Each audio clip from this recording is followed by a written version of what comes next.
Sherline a pu récupérer elle aussi des témoignages de soldats, notamment sur le terrain et sur la ligne de front. On va reparler, Sherline, de ces gaz. Que vous disent les soldats ukrainiens que vous avez rencontrés et où les Russes utilisent ces gaz incapacitants? C'est un pas de plus pour les soldats ukrainiens, la reconnaissance de l'utilisation de ces gaz chimiques faits par les Russes sur les tranchées ukrainiennes notamment. Nous avons pu recueillir ces dernières semaines une dizaine de témoignages par téléphone en rencontrant aussi ces soldats qui nous faisaient état de ce qu'il se passait. Sur au moins 3 points du front, il y a ces gaz qui sont régulièrement utilisés par les forces russes pour déjà déloger les troupes ukrainiennes, pour les mettre dans l'incapacité de répliquer, et puis ensuite les forces russes qui mènent des assauts terrestres pour reprendre les positions ukrainiennes. Alors comment cela se manifeste? Eh bien, dans les dizaines de témoignages que nous avons recueillis, à chaque fois les mêmes mots. Il y a ces symptômes, ces vomissements, cette incapacité de respirer. L'un des soldats nous expliquait même qu'il a failli y passer, comme il le dit lui-même, 2 semaines d'arrêt complet, de pas pouvoir marcher après avoir respiré ces gaz toxiques. Et puis il y a cette vidéo que nous avons pu voir. Nous ne pouvons pas vous la montrer parce qu'elle révèle une position ukrainienne, mais nous avons pu attester la date et ce qu'il s'y passe. On voit très clairement qu'il y a une bombe qui est lâchée et puis il y a un épais brouillard qui se passe, et puis on voit les soldats tousser, on comprend qu'ils n'arrivent pas à respirer et on voit leur vomissement. Bref, voilà ce qu'il se passe sur le champ de bataille, sur certaines tranchées notamment, depuis le mois de septembre, nous indiquent les soldats ukrainiens. Un grand merci à Sherline Lurel et grand merci à Charlotte Lefetté qui l'accompagne. Général Richoud, est-ce que vous diriez qu'on a franchi un seuil? C'est-à-dire qu'on n'est pas dans une guerre chimique extensible, les Russes l'utilisent de façon ponctuelle.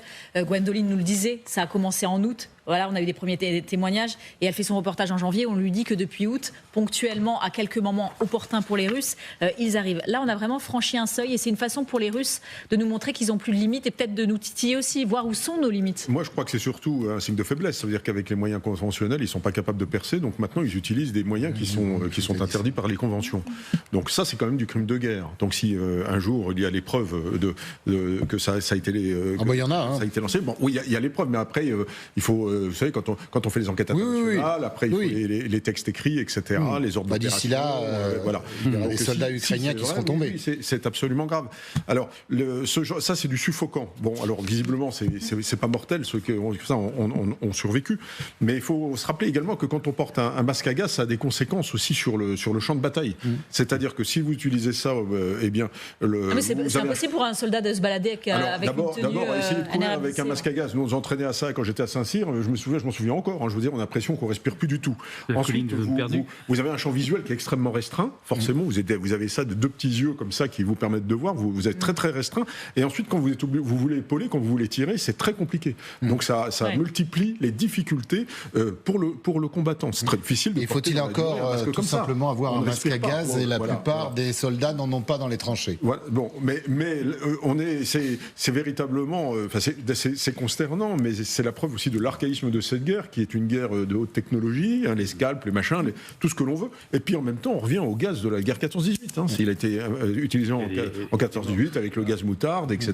Alors c'est pas de l'hypérite encore. Non, c'est pas de l'hypérite, mais oui, on est un cran en dessous. Mais ça reste quand même interdit par les conventions.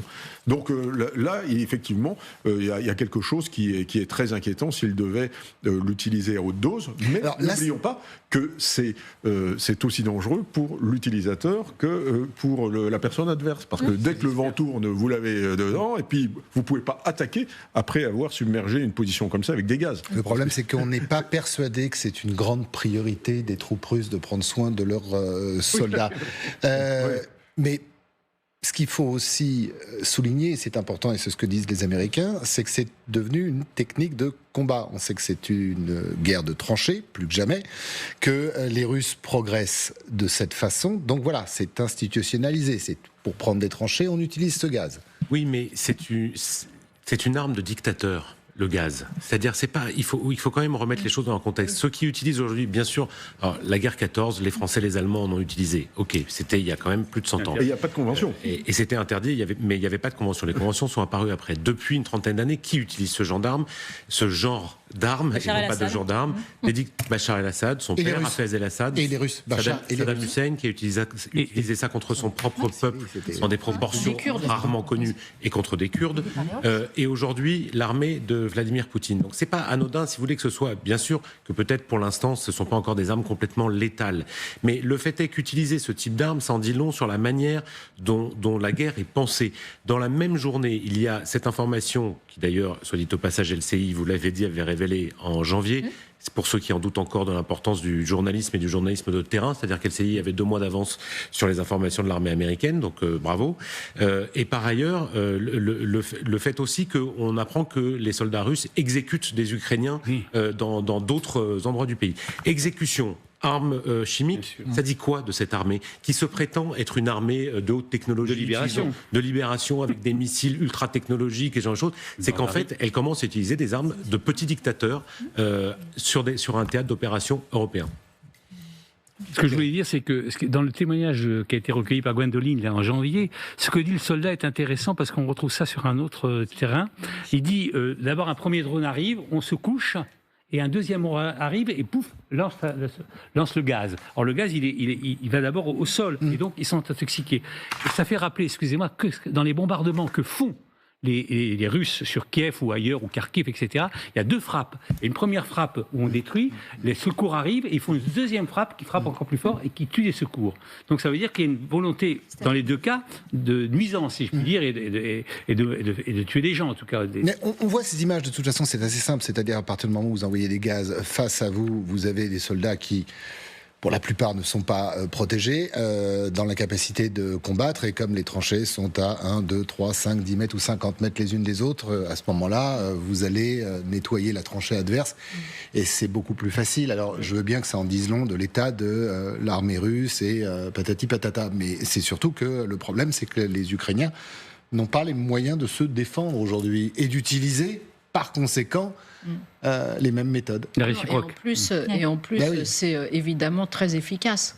Parce que ça paralyse d'une certaine manière les soldats. L'autre chose qui est intéressante, je pense, c'est ce dont parlait Lucas tout à l'heure, c'est cette ligne rouge qui avait été fixée en Syrie sur les gaz. Alors effectivement, là, ce ne sont pas des gaz mortels, sauf j'imagine si vous êtes asthmatique, et là, effectivement, vous pouvez mourir.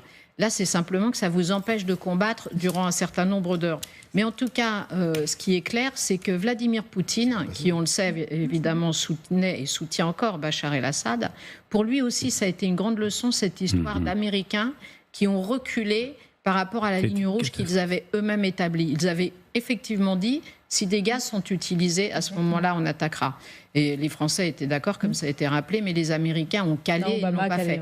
Et il y a beaucoup de témoignages qui vont dans le même sens et qui disent que aussi Vladimir Poutine, ce jour-là, s'est dit que franchement, les Occidentaux, en gros, c'était une bonne bande de dégonflés. Oui, donc il garde ça en mémoire. Exactement. Bien sûr. Et que donc, ça lui permettait à lui d'asseoir la puissance qu'il s'imagine pour lui-même, n'est-ce pas, et rendre toute sa grandeur à l'empire de toutes les Russies. Et ça a été un événement assez constitutif de la suite de la manière dont Vladimir Poutine a envisagé les choses vis-à-vis des Occidentaux. Donc qu'il utilise ce gaz. Mais Catherine, pardon, je vous laisse terminer, mais oui, alors là où vous mettez le doigt là où ça fait mal, c'est que sous votre contrôle, Joe Biden publiquement en 2022 dit exactement la même chose. Il ne s'est rien passé en 2024. Par rapport au gaz ? Ben oui. Ah oui, mais là... Il prend la parole, il dit c'est absolument insupportable, les Russes l'utilisent, les Russes continuent, on envoie les images. Vous voulez que je vous réponde à la place de Joe Biden ? Non mais... C'est pas un gaz mortel. Non mais vous avez raison. C'est un gaz lacrymogène. Vous avez raison sur le fait que l'histoire de la grande bande de dégonflés. Mais oui, donc je suis sûr que Vladimir Poutine considère que voilà, ça ne fait que renforcer l'image qu'il a des Occidentaux, où c'est plus des mâles alpha, la décadence... Je ne peux pas vous répondre, général, ce que je voudrais faire, parce que je crois que... La décadence occidentale, les LGBT, enfin vous savez, tout ce que dit on est d'accord. Vladimir Poutine. Donc voilà, mais c'est intéressant de savoir que pour lui, ça a vraiment été un événement très important.